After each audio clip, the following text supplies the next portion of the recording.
Bonjour à tous, heureux de vous retrouver sur le plateau de Paris Turf TV pour notre émission quotidienne reçue 5 sur 5. Aujourd'hui, j'accueille à mes côtés Thomas Arnaud. Bonjour Thomas. Bonjour Alexandre, bonjour à tous. Donc Thomas, ce mercredi, nous irons à Lyon pour la 11e étape du Grand National du Trot Paris Turf.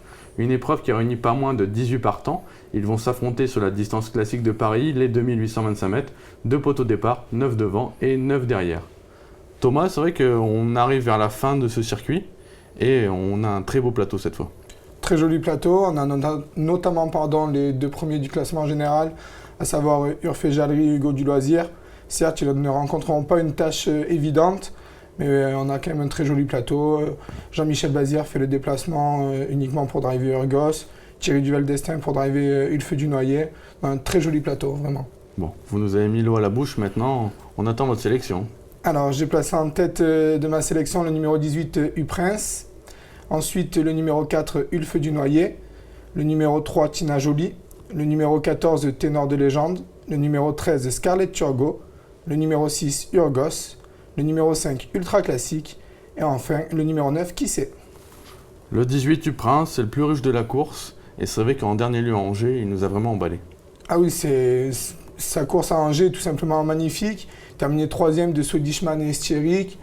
Son entraîneur nous avait annoncé qu'il le laissait ferrer afin de préparer cette épreuve de Lyon. Là, il le défère des postérieurs. Logiquement, il devrait sans incident ne pas sortir des 3 premiers, d'autant plus qu'il sera associé à Eric Raffin. Swedishman, on l'a encore vu dimanche, il s'est baladé sur l'hippodrome de Bordeaux-Bouscat. C'est vraiment une ligne en béton, préparé pour. Tous les feux sont ouverts.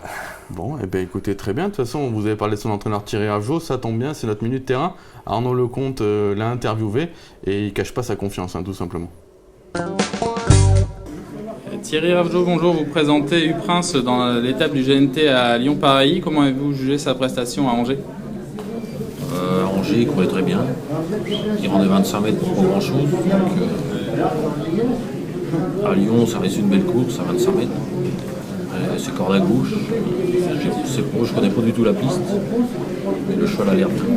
Il découvre un très bel engagement et il doit rendre 25 mètres à des bons chevaux, mais il paraît capable de disputer les premières places. Oui, sur la course d'Angers, c'était un très bon lot, donc il y a 2-3 chevaux en tête, mais le bon parcours, c'est sûr qu'il va pas falloir être à 3. Là, il va être déféré des postérieurs. Mais normalement, le cheval a une première chance. Première chance, je crois qu'on est tous d'accord sur le fait que c'est la base intégrale. Je pense que c'est la base intégrale de la course, effectivement. Une autre bonne base, à mon avis, avant le coup, c'est le 4, Ulfeu du Noyer. Thierry Duval d'Estaing l'avait arrêté, en vue justement du meeting d'hiver qui approche. Et là, le cheval se retrouve plein de peau actuellement. Oui, il reste sur 2 victoires consécutives. Durant sa carrière, c'est 10 succès, les 10 succès corde à gauche. Lyon, on est corde à gauche. Déféré des 4 pieds, c'est 11 sur 13 dans 5 victoires. Il vient de battre très facilement Urgos sur l'hippodrome de Rambouillet, c'était le 5 octobre dernier. Sans incident, il devrait être à coup sûr dans les 3 premiers. C'est, je pense, même la base intégrale de la course, puisque U-Prince peut éventuellement nous faire une petite blague. Ulfeu du Noyer, non, je pense pas. Donc c'est coup sûr dans les 3 premiers. En plus, Thierry Duval d'Estaing avait remporté cette course il y a 2 ans avec un certain Soleil du Fossé. Donc pourquoi pas bis répétita. On est confiant. Le numéro 3, maintenant, Tina Jolie. Alors c'est peut-être un petit outsider cette fois parce qu'elle monte de catégorie, mais la jument a franchement franchi un cap ces derniers temps. Pour franchir un cap, elle l'a fait. C'est 14 dernières courses, c'est 13 fois dans les 3 premières, une fois disqualifiée, déféré des postérieurs, une course, une victoire. Son entraîneur était très content de pouvoir courir cette étape. Antoine Viel la connaît très bien et est quand même très adroit. C'est un bon pari et elle devrait logiquement terminer dans les 5 premières. Je suis assez d'accord avec vous, je pense qu'elle peut surprendre à 15-20 contre 1, mais elle peut monter sur le podium éventuellement.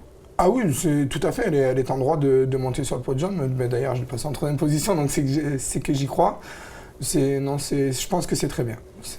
On vous fera confiance, Thomas, avec ce 3 Tina Jolie. Le 14, Ténor de Légende, lui c'est pareil en ce moment, c'est la régularité faite cheval.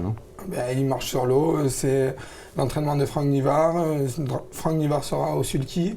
Ses 9 dernières courses, c'est 9 fois dans les 4 premières. Il vient de remporter le trophée vert.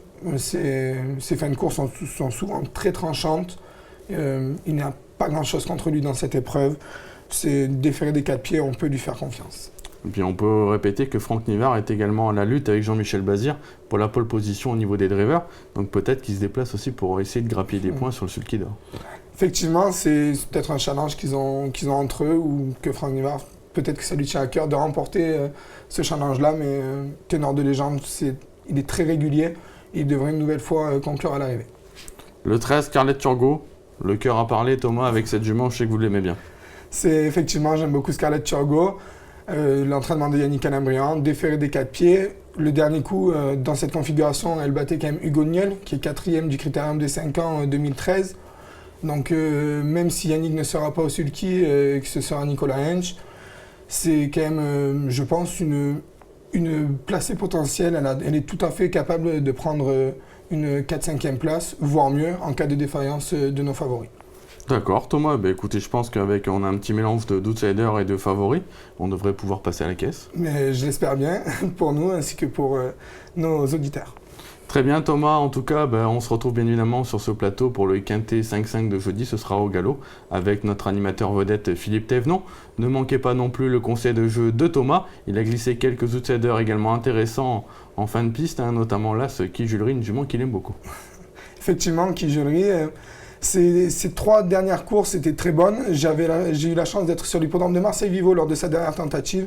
Elle a fait beaucoup de terrain dans la ligne droite. On sait très bien que Vivo, c'est pas une piste pour les attentistes. Ici, elle part en tête, elle a 10 ans. Attention à elle. Bon, 50 contre 1 pour passer à la caisse au 5-5. On vous fait encore une fois confiance Thomas. On vous remercie beaucoup, on se retrouve à très bientôt sur ce plateau. Et puis bon jeu à tous.